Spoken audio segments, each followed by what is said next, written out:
Okay, welcome to our first lecture over our Ancient Egypt unit.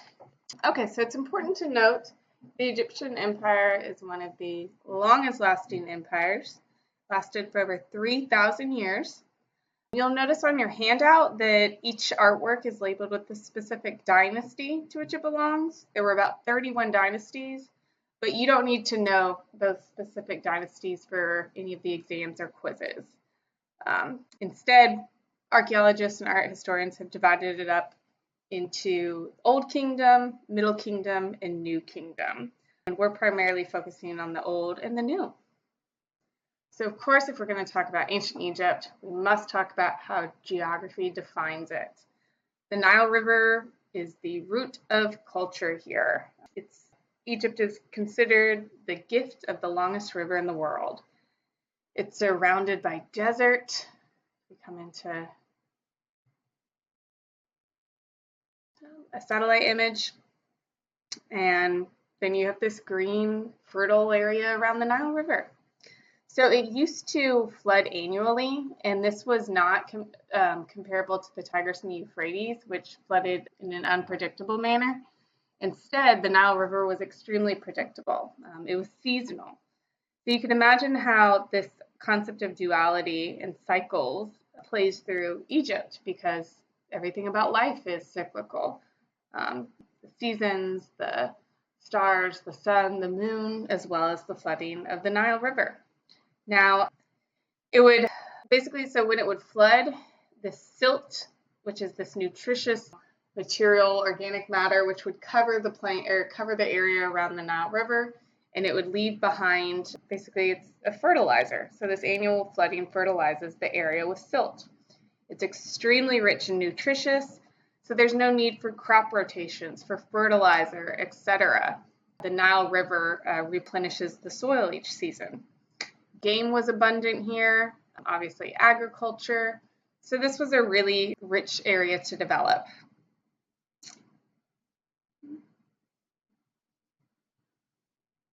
So, before we go into the different kingdoms, let's talk about before this kingdom, before the dynasties began, the pre-dynastic era. We have these city-states which are defined by Upper and Lower Egypt. Now, the names are the opposite of what you think. We today think in terms of more aerial views and north and south. But if we're standing on the ground and we're looking at the Nile River, our assumption is that that river is flowing down from somewhere. So the Nile River originates south of Egypt, but that's called Upper Egypt. Again, consider yourself standing on the ground. So you're more thinking about elevation. So the Nile comes from Upper Egypt, flows down into Lower Egypt, out the delta, into the Mediterranean Sea. So just know that when I refer to those, we're not talking about north and south. Instead, we're talking more about consider elevation, the origin of a river, and how it goes down into Lower Egypt. So these were two opposing areas, opposing city-states. Oh, it should be important to note, of course, we must discuss the Rosetta Stone. So we know so much about Egyptian history because of the text left behind, because of the images left behind. But reading hieroglyphics was lost for a long period of time. For centuries, we couldn't understand it until the Rosetta Stone was found in 1799 by Napoleon Bonaparte's troops.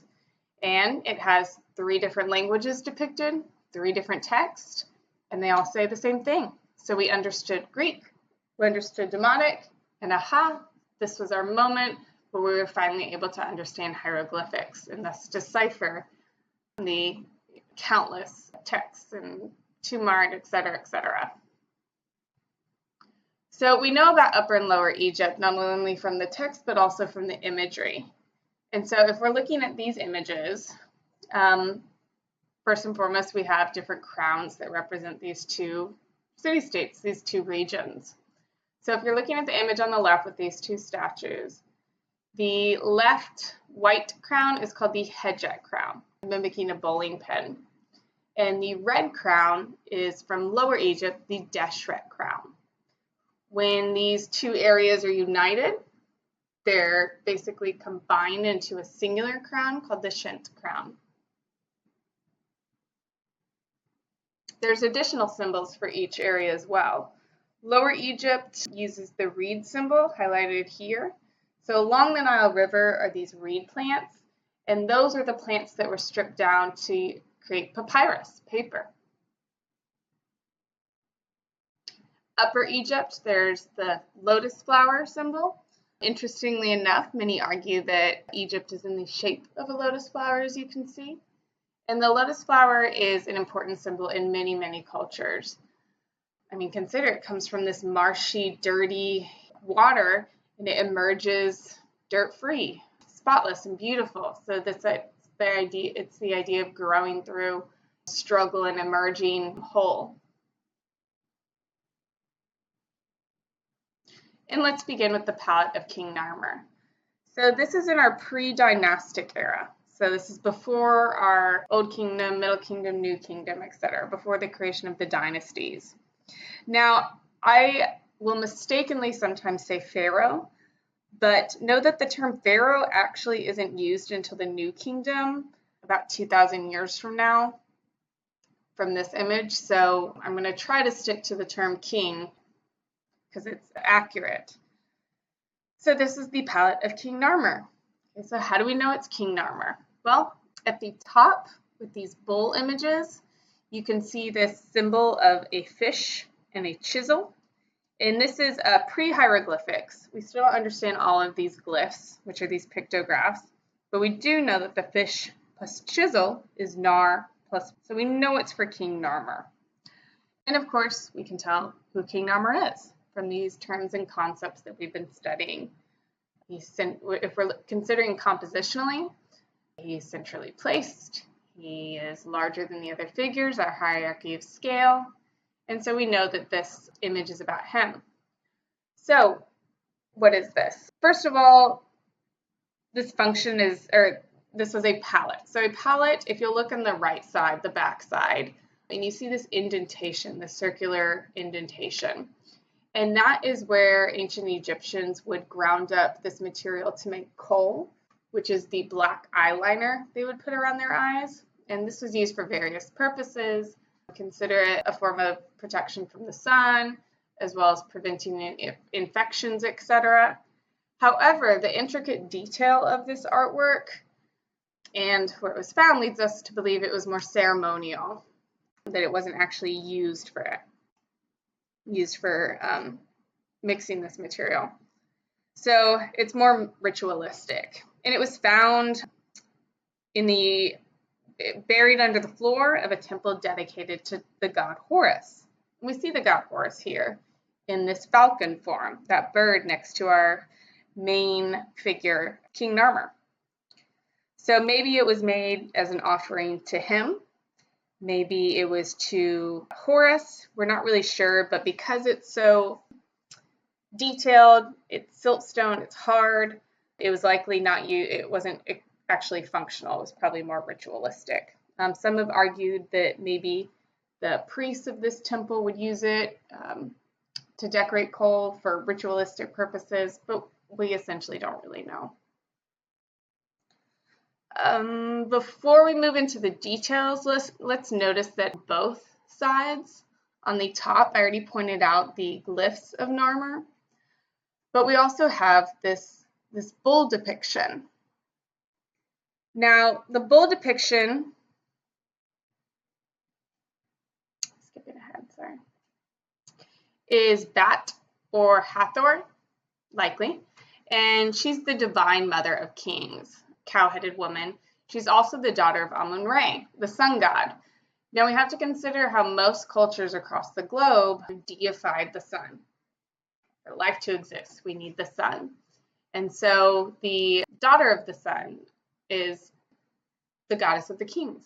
And we'll go more into Amun-Ra, sun god, in a little bit. Okay, heading back to our main image.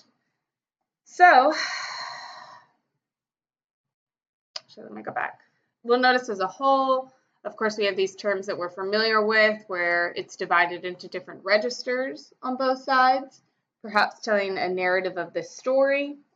And so the story is actually that King Narmer united Upper and Lower Egypt.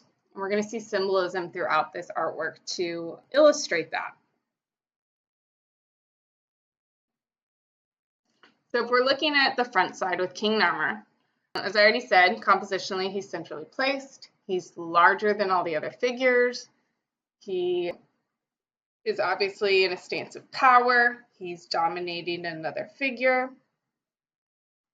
And what we need to briefly talk about is this Egyptian canon of proportions. And so it's essentially established here.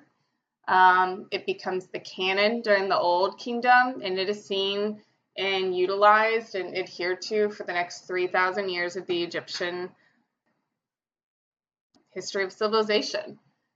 And so this is a very mathematical, grid-like proportions of depicting figures. So we have our twisted perspective. We talked about that in previous units, where the head is in profile and the chest is frontal and the hips and legs are in profile.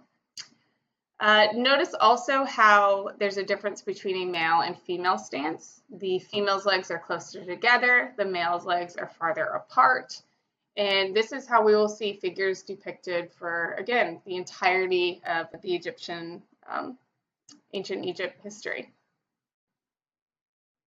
And so we clearly have this canon of proportions here. Now, Narmer, you may see him also referred to as minis. Some texts declare minis as uniting Upper and Lower Egypt, but historians think that this is the same name for Narmer. Perhaps he changed his name once he became the king of both areas. Yeah, and so he was from Upper Egypt, hence why he's wearing the headjet crown. And he conquered Lower Egypt, which is depicted by this figure whose hair he is holding. Now his stance is specific. He is holding a mace, and he is getting ready to club this other figure that he's dominating. And so this is called a smiting pose. It's iconographically used, even predates this artwork in Egypt, but it's used throughout as a symbol of power. And so he's going to smite his enemy. You may have heard that phrase before.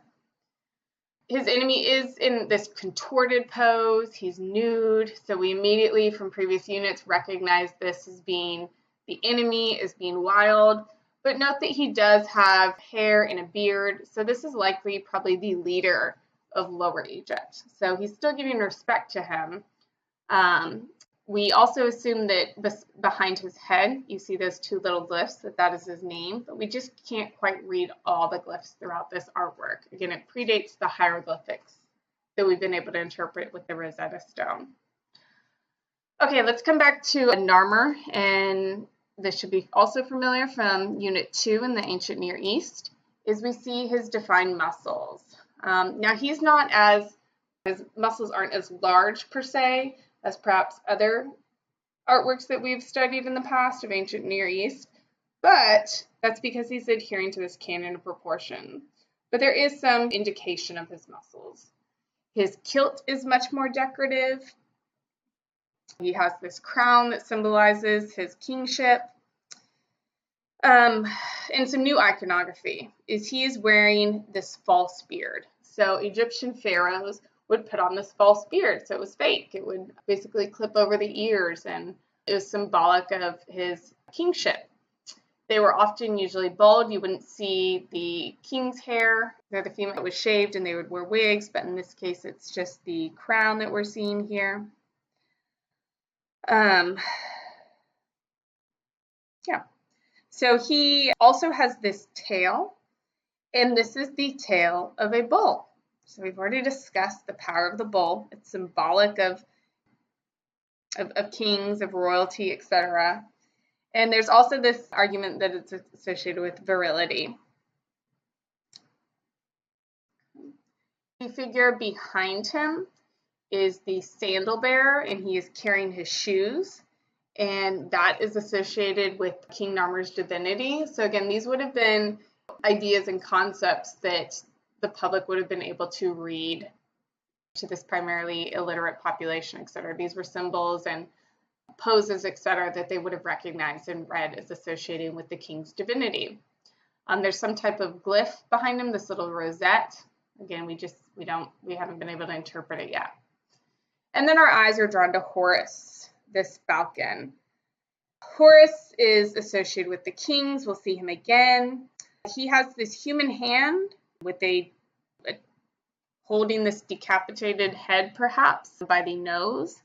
And if you'll notice what's emerging, this head is attached to this rectangle, but out emerging from it is symbols for papyrus. So we talked about with reeds associated with Lower Egypt. And so this is symbolizing how Horus is behind King Narmer and he helped him defeat Lower Egypt. So the gods are behind King Narmer. So this is, again, this is a propagandistic message. This is attesting to King Narmer's power, his military might, and how the gods are supportive of him.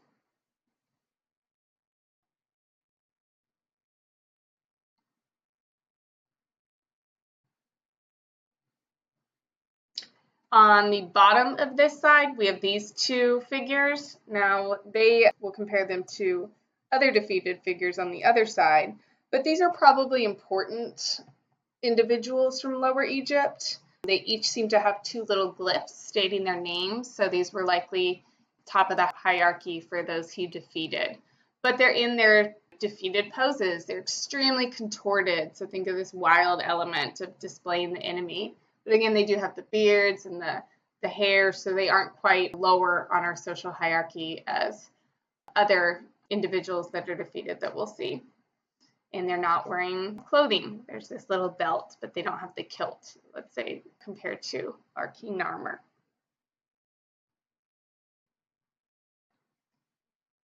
Okay, let's look at the other side. So here we are with likely this procession. Our eyes are once again drawn to King Narmer. You can see that his muscles are defined again. He's wearing the same kilt. He has the bull's tail. But he has a different headdress.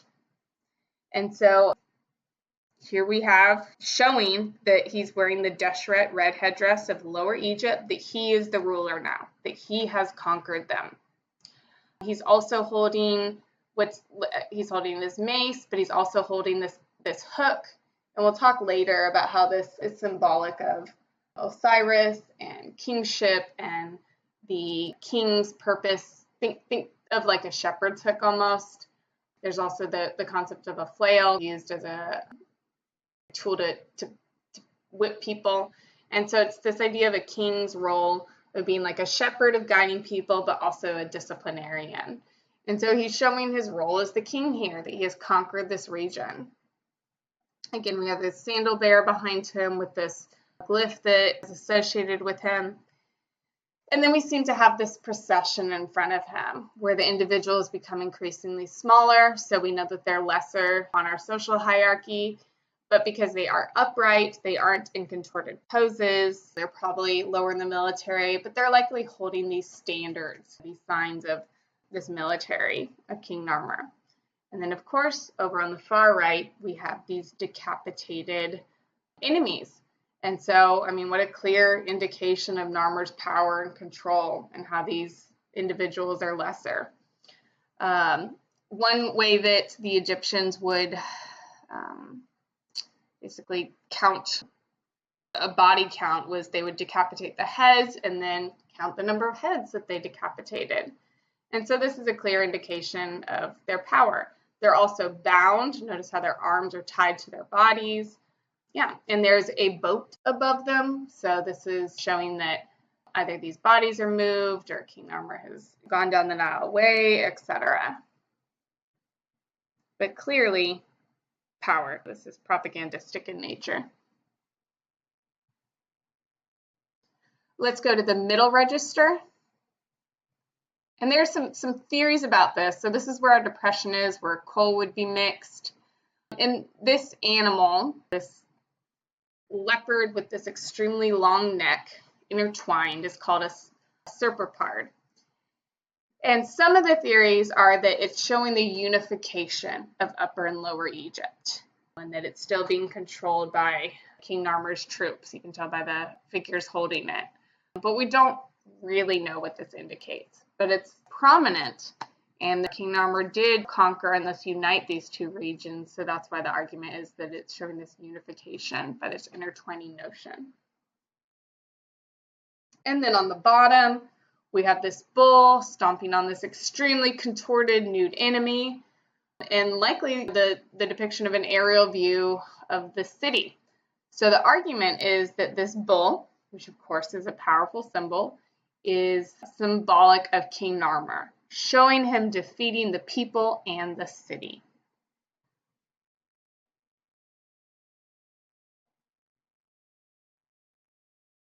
Okay.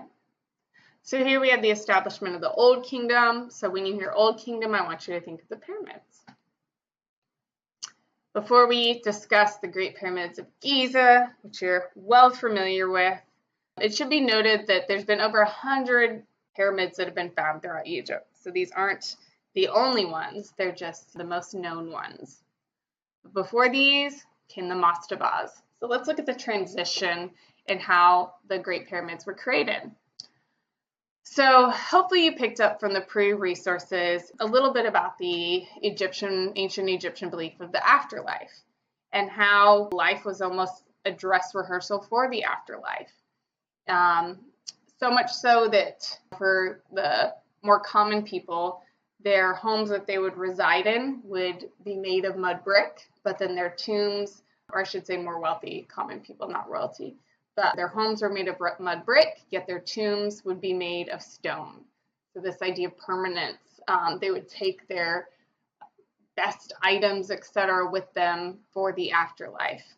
And in order to live in the afterlife, you had to preserve the body, and thus they would be encased within sarcophagi, mummified, and placed initially in these mastabas. So these are these flat one-story buildings with these slanted walls underneath, or there would be shafts that would lead underneath to the burial chambers. There would be a chapel where family members can make offerings. And there would be the serdab room, which is a room with the statue of the Ka. So we'll go into what the Ka is. So here's another mastaba. So these are the beginning tombs, essentially. Now, they were always part of a complex. There were other buildings or structures around them. The elite and the kings, they would have been worshipped by their family. During the Old Kingdom, they become deified. So the kings are considered gods. So let's talk about the Ka. So the Ka, think along the lines of like the soul of the body. And I'm generalizing here. I'm not giving enough credit to this concept of the Ka. But your Ka needs to live on to be able to live in the afterlife. And it's living on through your mummy, through your body. Now, if mummification didn't work or something happened to the mummified body, then they would use sculptures to hold the Ka, to lead into the afterlife. So inside this mastaba, you have, of course, the mummy to hold the Ka, and then you also would have a room that would hold the statue, the serdab room. So again, if something happens to the mummy, then the Ka can then inhabit the statue. So these were important for living in the afterlife. So this caused this life force. Here's an image of the burial chambers underneath it. And these would have been blocked off to prevent tomb raiders, etc. And then we start to see this transition. So here we have Djoser's funerary complex. And what do we have here? It is our first, we're giving credit to the first known artist. It's named, it's listed, it's recognized here, Imhotep. So Imhotep was also a priest or high up on the council to the king, and he's an architect. And he is the first to use these large stones to make these massive, huge buildings.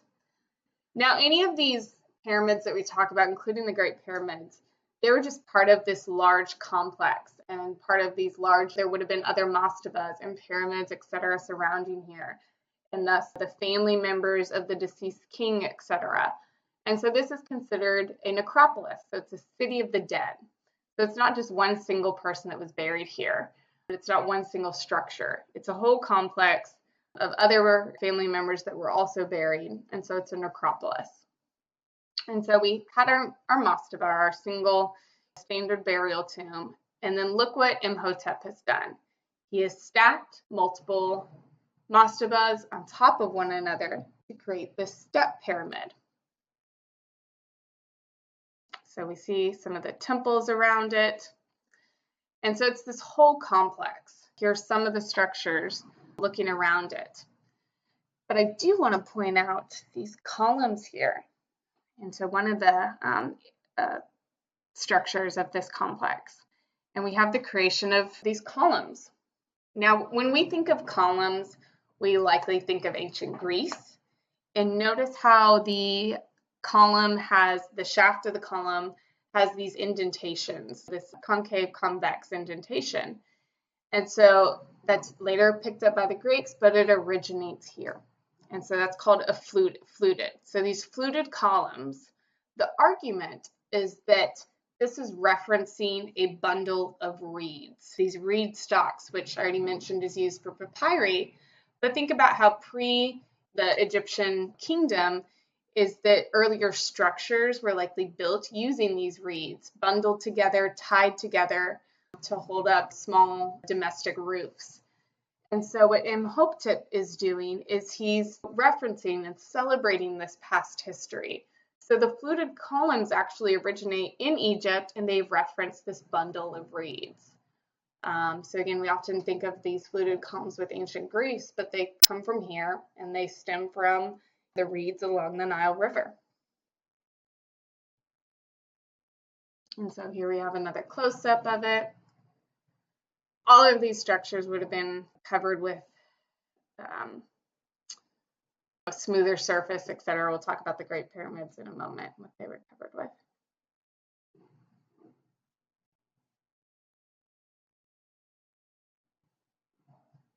Yeah. So the pyramid, of course, is this square base and the stepped pyramid. It looks like steps. And so there's some important features to note is this one was designed with each corner facing the four cardinal directions, north, south, east, and west. You have the shafts to the tomb. But there are some arguments that the whole concept of pyramids are in reference to the sun. So Moon or Ra or Re, later Amun-Re, refers to the sun god. And this is a primordial god. So the god of creation, the origin, from whom the kings come from, etc. And so, of course, the sun god's going to have an important place within everyday culture and religion of the ancient Egyptians.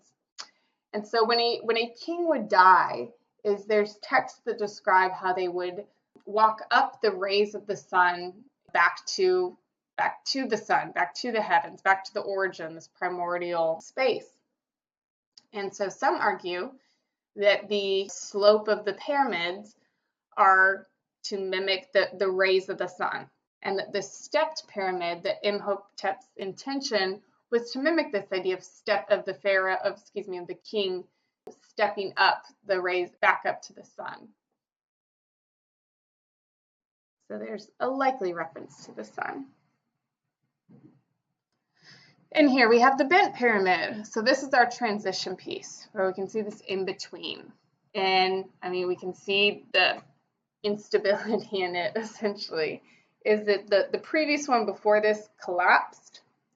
And so this is a later ruler and he's trying to outdo our step pyramids.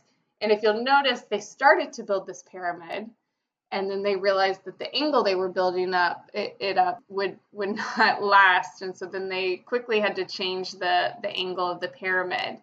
But this is our bent pyramid. And as you can see, it's our transition from our step-sided pyramids to our smooth-sided pyramids. And again, this concept of the sun god, rays, primordial god, god of creation. Moon-Re, originally Ra, then Amun-Re, change of spelling. And so the kings descended from the sun god as well. They are deified. They are gods themselves. So we see this transition as we come into our Great Pyramids of Giza. So I had the opportunity as a kid to go here. I'm very grateful for it. So hopefully that gives some interesting insight when I discuss it.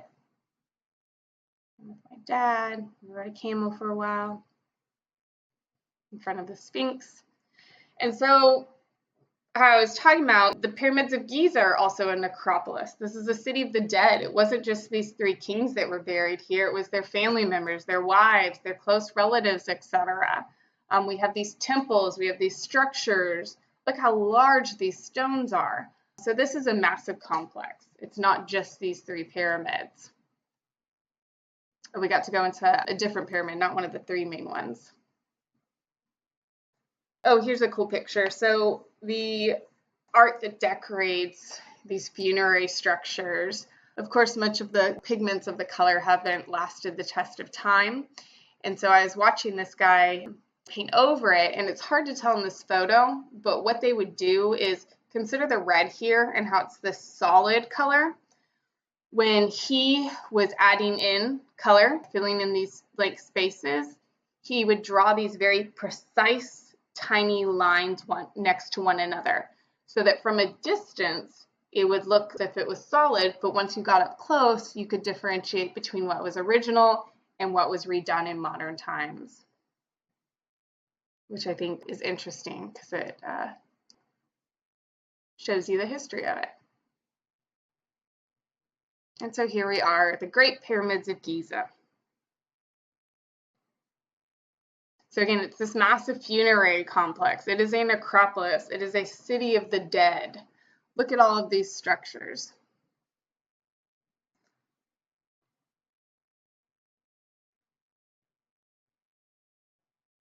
And so, of course, everyone asks, who built the pyramids? So there's this ancient Egyptian research associates, and these are Egyptologists and archaeologists and people who for the last 30 years have tried to determine who built the pyramids. And what's really interesting with the pyramids is that they, of course, people get obsessed with large stone blocks from the ancient world, and there's all different speculations that pop up of like, oh, they had some ancient technology we don't understand, or it's aliens, and that just deprimitivizes ancient people. It discredits them when they were more than capable of creating these structures. They were just as complex and philosophical and innovative as we are. This is human nature. They just had different materials, etc. And so these stones, of course, they come from a long way away. The average stone is about 2.5 tons. It was quarried from quite a distance. And so who made them? So there was this, I guess it was like early Hollywood or something that made up this idea that, oh, it was built by the slaves. And that's entirely inaccurate. We have so many, not only do we have picture or tomb art that shows how they're being built, from putting them on these barges down the river to the ropes, etc., used to and ramps to pull them to these structures, etc. But we also have the text. We also have where they were housed. We have all the records of who was paid how much, when, etc., etc. The Egyptians were incredible record keepers. And they also were built by Egyptians. So the Egyptians took great pride in these structures. The slaves weren't Egyptians. Remember, anytime one group of people would conquer another, they would turn those people into slaves. And so they wouldn't have let these foreigners who were considered unclean build these monuments to house the cause of their king, to help them live into the afterlife. And so it was built by Egyptians, and they were proud of it. Some even signed their names in this cartouche. These aren't from this site, but just showing you what a cartouche is. This oval with the line underneath tells you that it's a name. But what's really interesting is that this is one of the first publicly tax-funded projects. As I said, the Nile would flood annually. And so, it would cover the land around it. People basically had to move away from where they lived during this flooding.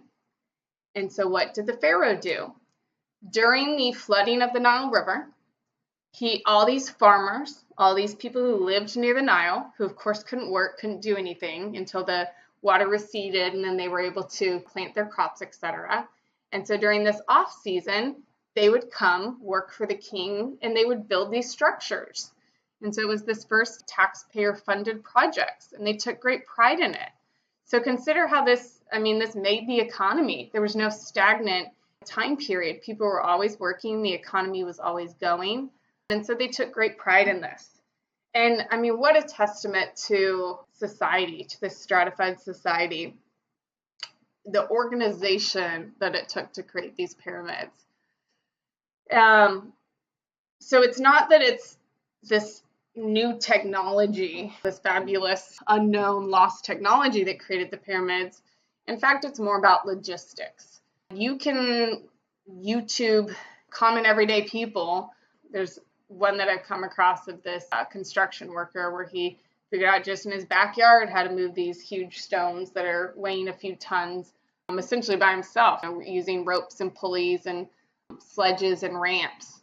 And so what it actually took is logistics, as you had this hierarchy of people who were in charge, and you had about, arguably, I want to say that the city right next to it had about 100,000 people in it.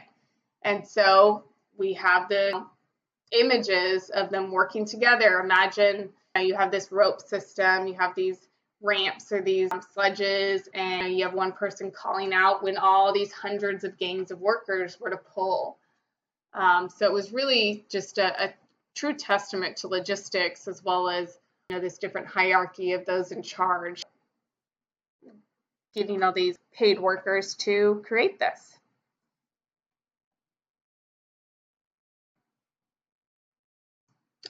So the modern day city right next to it, this is where the original workers would have lived during the off season to create this.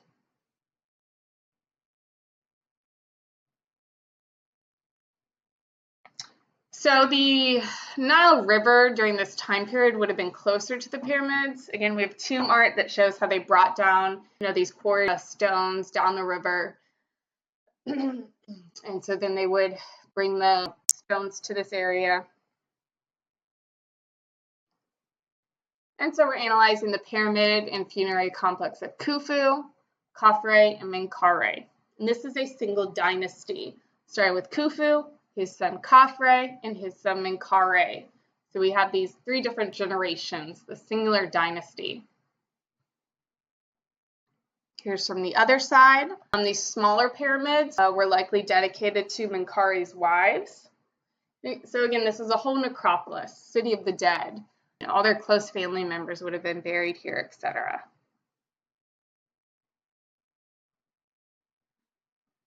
Here's the picture of the interior. So I found this on Wikipedia. However, it's inaccurate.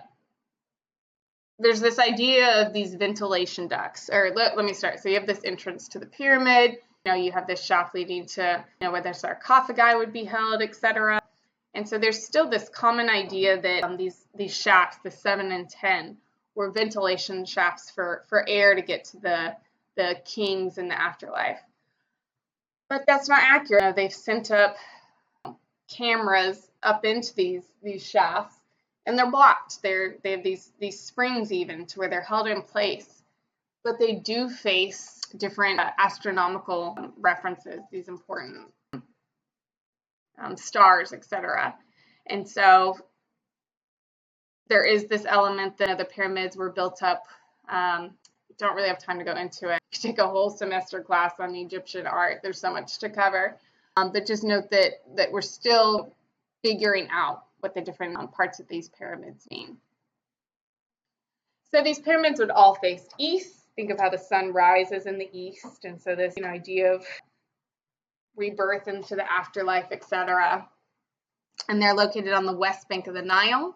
And that side is associated with the dead. So you have this rising sun and this west side of the setting sun, of life and death, and this duality and circular idea of life, the cyclical concept. Yeah, so they're square bases with triangular stands. As I talked about, the angles of the sun, the angles of the pyramid likely are associated with the rays of the sun, perhaps this connection to common ray. You'll see different arguments, but each pyramid was essentially built anywhere between 15 and 40 years. And it's such a testament to organized labor and logistics. I read somewhere where, just laying each stone, they had to lay each stone every like 30 seconds. So here we are.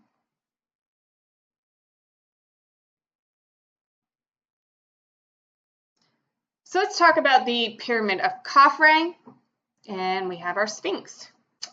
So this is of Khafre, and here's one of the only one with part of the exterior still remaining. I should have also mentioned that each of these pyramids would have been covered in this white limestone.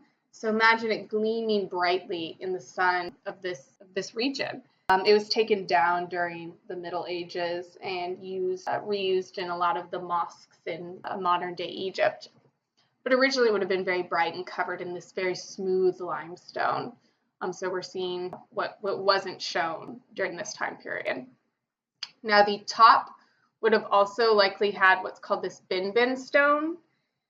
And so the bin stone, it's associated again with the sun and the creation of Egypt, of the Egyptians. And so I'm not really going to go too much into it, but again, this association of the pyramids with the sun is also indicated by other pyramids where they would have this decorative, basically top on top of each of the pyramids. And so there's some remnants of bin stone here in which a life arose from. So the Sphinx is actually, we'll see a portrait of Khafre. It's associated with him. And here's a new term that we're going to see is the nimis, which is this headdress of the kings.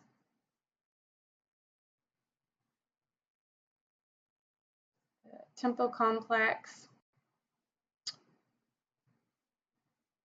And here we have Khafre. So as you can see, it is a portrait of him. Of course, it is idealized. All of these kings would have been shown in an idealized manner. Despite perhaps dying of an old age, they would have always been portrayed in their youth, in their prime of life. We can see his muscular system, so there's this sense of realism. But you can also, clearly see that this is the same person, a portrait of Khafre. He's wearing the Nimi's headdress again. So this comes to our seated, enthroned Khafre, which we will get to tomorrow. And this was found at the funerary complex outside of his pyramid.